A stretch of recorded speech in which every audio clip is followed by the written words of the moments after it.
नमस्कार दोस्तों, आज का टॉपिक है यूनिफॉर्म सिविल कोड। नाउ हम सबसे पहले बात करेंगे what is the uniform civil code. और उससे पहले हमें पता होना चाहिए दैट जो लॉज होते हैं वो दो तरह के होते हैं। The first is the criminal law and the second one is the civil law. Clear? Criminal law के बारे में बात करें, जैसे अभी आपको पता है कि हाल ही में आईपीसी, सीआरपीसी, ठीक है, तो इनमें कई सारे बदलाव हुए हैं। ठीक है, तो ये जो लॉज होते हैं ये सबके लिए क्या होते हैं, इक्वल होते हैं।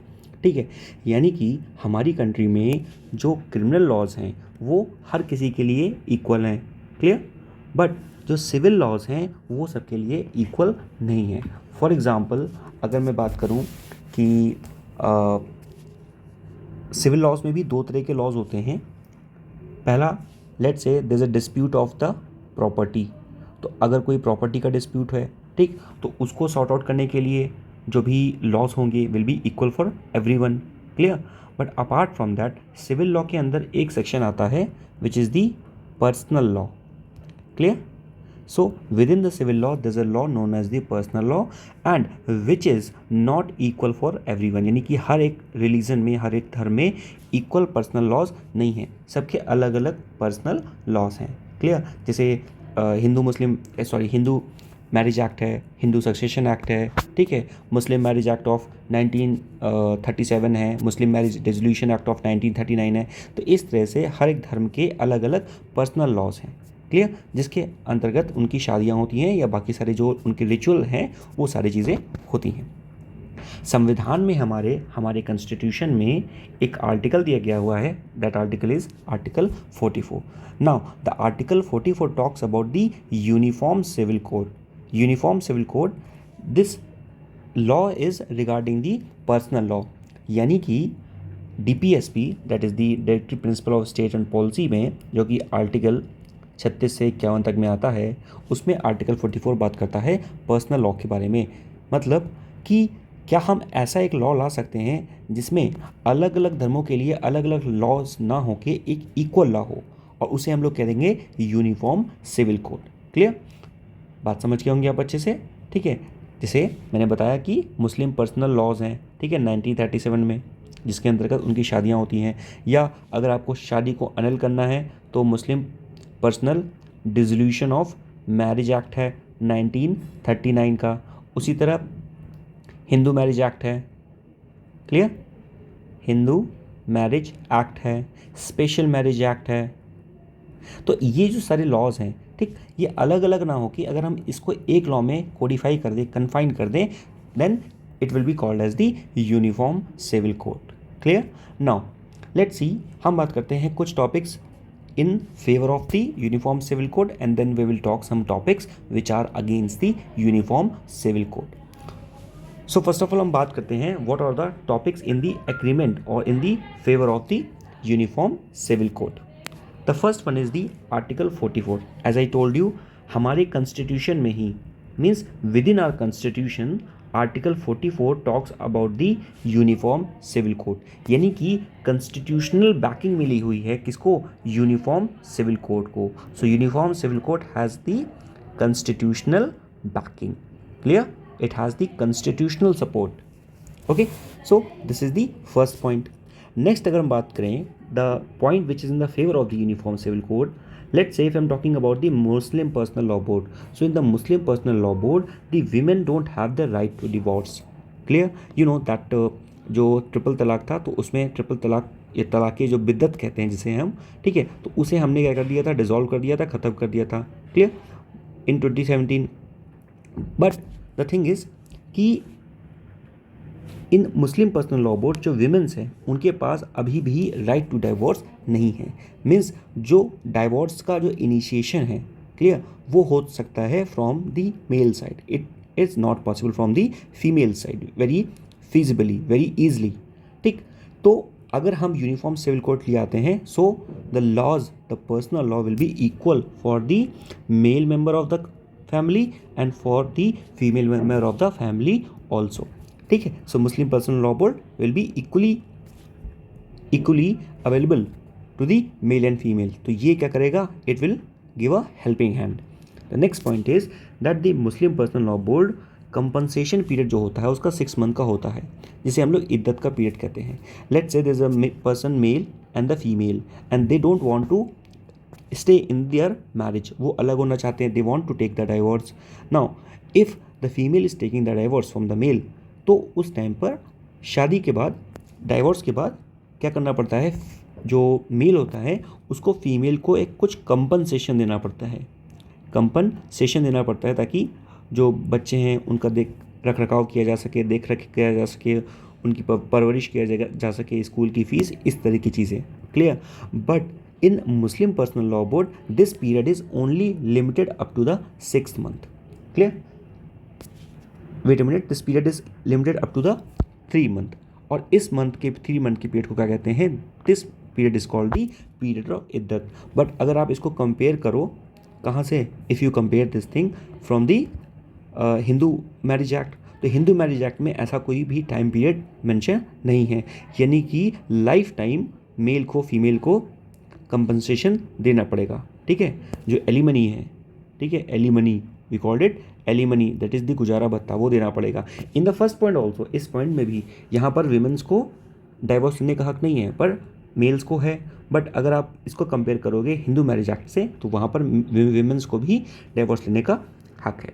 नेक्स्ट हम बात करें अगर मुस्लिम पर्सनल लॉ बोर्ड में, तो मुस्लिम पर्सनल लॉ बोर्ड में एडॉप्शन जो है, ठीक है, एडॉप्शन का अलाउ नहीं किया गया हुआ है। ठीक है, यानी कि जो एडॉप्शन है इस प्रक्रिया को रिकॉग्नाइज नहीं किया जा सकता है। Means if there is a male and female and they want to adopt a child, so this is not recognised under the Muslim personal law board. But अगर आप बात करोगे the judgment of the Shabnam Hashmi case, तो Shabnam Hashmi case में supreme court ने judgment दिया था, and the supreme court allowed in the Shabnam Hashmi case that the women can adopt a child. Clear? So this is the contradictory also. So these are some of the point which are in the favor of the uniform civil code, कि हमें uniform civil code की तरफ जाना चाहिए। Clear? और कौन कौन से पॉइंट हो सकते हैं, it's like the national unity and the integration. Clear? You know, if जो लॉज होंगे the personal law, if the personal laws are same for each and every community of the society, तो क्या होगा, this will promote the harmony, this will promote the unity and integration. Clear? Gender justice, as I told you, just like in the case of the talaq in the Muslim personal law board, in the Muslim marriage act, the females are not allowed to take the divorce, only the male member are allowed or to initiate the laws. Clear? But तो ये क्या है, this is showing some sort of gender discrimination. तो अगर हम uniform civil code लेके आते हैं, so this will promote the gender justice और gender equality, means the elimination of the discriminatory practices in the religions personal laws.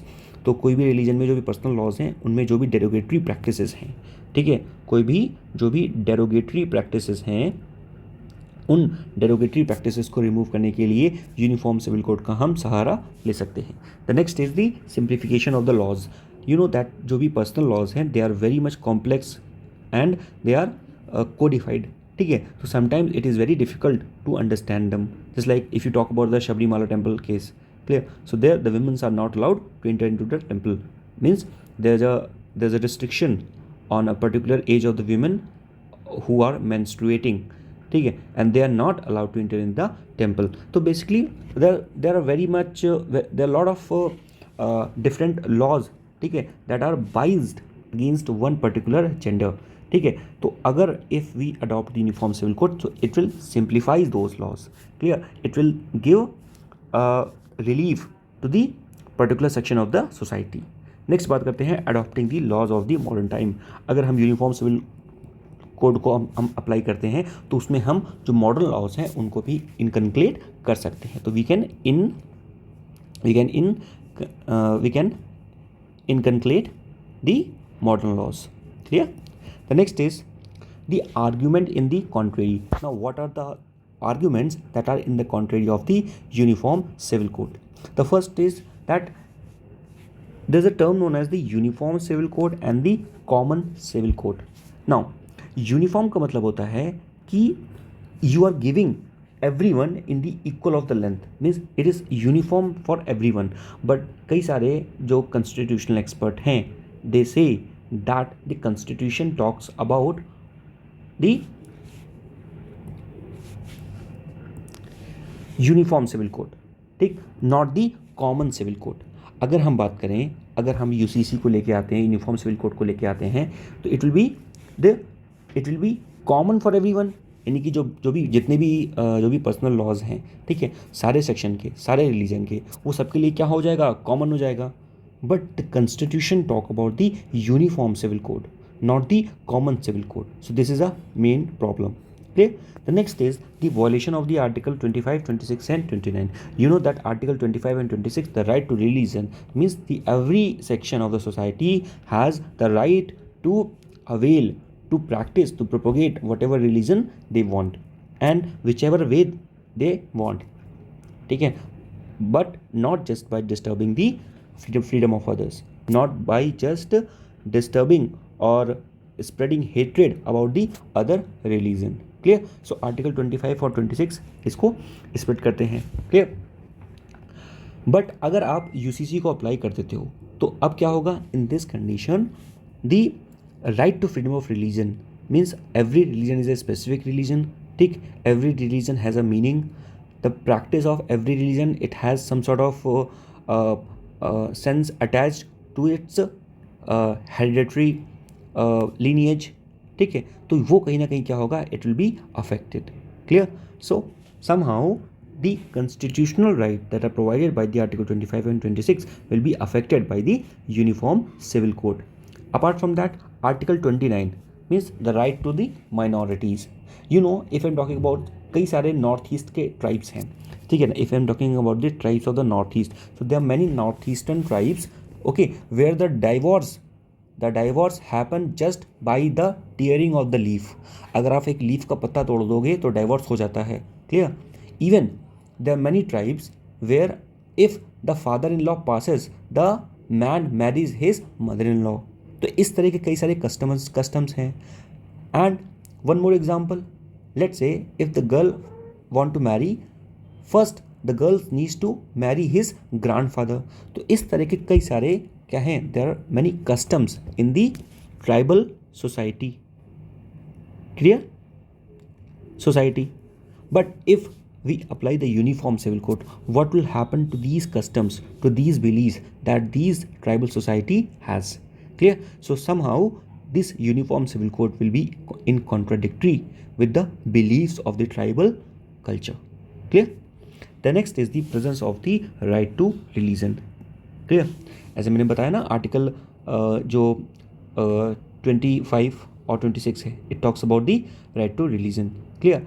And right to religion में अलग अलग रिलीजन्स के लिए अलग अलग चीज़ें बताई गई हैं। Means every person is free to practise और propagate his own religion, means the constitutional itself testifying this thing. Clear?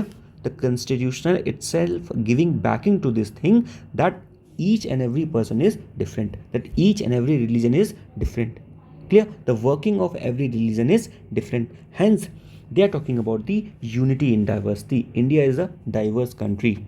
Clear? But if we adopt the UCC Uniform Civil Code, तो क्या होगा? We are adopting the unity in uniformity. From north to south, from the west to east, we are diverse. Clear? So we are diverse from north to south, east to west. We are not uniform from north to south and east to west. Means from north to south there's a unity in diversity, not the unity in uniformity. Clear? So this you should know, that we believe in the we are uniform. We are uniform. We are not uniform from the across the length of the India, but we are diverse in across the length of the India. And the next point is the lack of consensus. We have the lack of consensus. Means if we want to take or if we want to adopt the UCC, we need first to huddle with the pundits of all the religions. Means we need to huddle with the pundits of the Hindu society. We need to huddle, we need to discuss these topics with the Maulanas of the Muslims, with the church in the Catholics, Jews. So we need to just take the proper consensus from all the religion. Only then we will be in the position to apply the UCC. And the next point is affect on the federal structure. The religion, ठीक, it is somehow basically ये क्या कर रहा है, the religion is giving dominance. जो religion है वो dominance देता है, या कई सारे उसके जो फैक्टर्स हैं वो ऐसे हैं जो कि जो फेडरल सेटअप है स्टेट को पावर देते हैं बेसिकली, ठीक है ना. स्टेट कुछ रिलीजन्स के लॉज को मॉडिफाई भी कर सकता है, बट इफ़ यूसीसी को हम अप्लाई करते हैं so all the laws will be codified by the centre only. So somehow this will distort the federal structure. जो फेडरल हार्मनी है उसको भी क्या करेगा, डिस्टॉर्ट करेगा. द नेक्स्ट बात करते हैं वे फॉरवर्ड में. वे फॉरवर्ड में क्या है, we can do the consensus as I told you. सारे जो भी मुस्लिम मौलानाज, पंडित्स एंड चर्च, हम सबसे कंसेंसस करके only then we will be in the position to apply the UCC. The next is the strong political will. We should have the strong political will and we should not let go this UCC bill in the interest of the political gain. Clear? So that कोई भी politician, no politician should be in the position to use the UCC as the political tool. तो ये भी पता होना चाहिए. And again I told you the discriminatory practices, whatever discriminatory practices are there in any particular religion in the personal laws, उसको भी क्या करेंगे, उसको भी रिमूव कर सकते हैं. As I told you, there's a difference between the male and female. Means if there's a couple from the Muslim background, if there's a couple from the Muslim community and there's a couple from the Hindu community or Sikh community, so there are the differences in the right enjoyed by the female or the male member of that particular community. तो ये जो discrimination है, ठीक, we need to eradicate this discrimination of the personal laws. The next is the piecemeal approach. Now what is the meaning of the piecemeal approach? Means we don't need to follow a stagnant approach. We don't need to follow a consequential approach. हमें क्या करना है, we need to just adopt any strategy whichever is subjective, जो क्या हो, subjective हो, which suits the individual differences, individual need of the hour. Clear? So हमें क्या करना है, we need to adopt that thing which is more suitable for that appropriate time. Clear? Because I told you na that India is not uniform in its whole length. We don't have the unity in uniformity, we have the unity in diversity. So वो reflect होना चाहिए in our approach कि हम UCC को भले apply कर रहे हैं, but even though for that हमें क्या करना है, we need to adopt such type of approach which will give appeasement for all section of the society. Clear? The next we'll talk about the last. In India right now only the Goa is the one state where the uniform civil code is applied, and यहाँ का जो uniform civil code है it is not applied by the India. The thing is it is just carrying the legacy of the Portuguese civil code of the 1867. But even though in Goa the Portugal civil code of 1867 is applicable, but even though there are some lacuna that are there that you should understand. For example, if you are registering for the marriage and the two couple, the first one is from the Catholic background and the second one is the non-Catholic background. Means the first one is the Christian and the second one is the non-Christians. So there are differences. Clear? There are differences. So this you should know. तो अगर registration of marriage करते हो, so in that condition there are differences. Clear? So the procedure of the registration of the marriage are different for the Catholics as compared to the procedure applicable to the non-Catholics. Next, we'll talk about the inheritance right. Now, what is the inheritance right? Let's say there's a couple and this is the female couple and this is the male couple. Now, according to the Portuguese Civil Code of 1867, if they are a couple and they got married in the Goa, so in that condition, whatever the property the male has, ठीक, and whatever the property the female has, तो उनकी property को क्या करेंगे, combine कर देंगे. ठीक है, एंड दोनों की जो कंबाइंड प्रॉपर्टी होगी उनमें दोनों का हक होगा, किसी एक का नहीं होगा. But even though in that case the button of power of this property will be in the hand of the male. Clear? So what I'm trying to say is that uniformity does not always means justice. In the Goa, there is a uniform civil code, but in the Goa, while having the uniform civil code means there's a uniformity, but अपने सारे कारण देखें means the uniformity does not always means the justice. Even in the uniformity there can be discrimination. Clear? So ये जो topic था, this was the topic of the uniform civil code. I hope आपको ये topic अच्छा लगा होगा, समझ में आया होगा. अगर आपको टॉपिक अच्छा लगा, समझ में आया, do let me know in the comment section and I will try to upload more videos frequently as possible. Till then take care, goodbye, thank you, Jai Hind.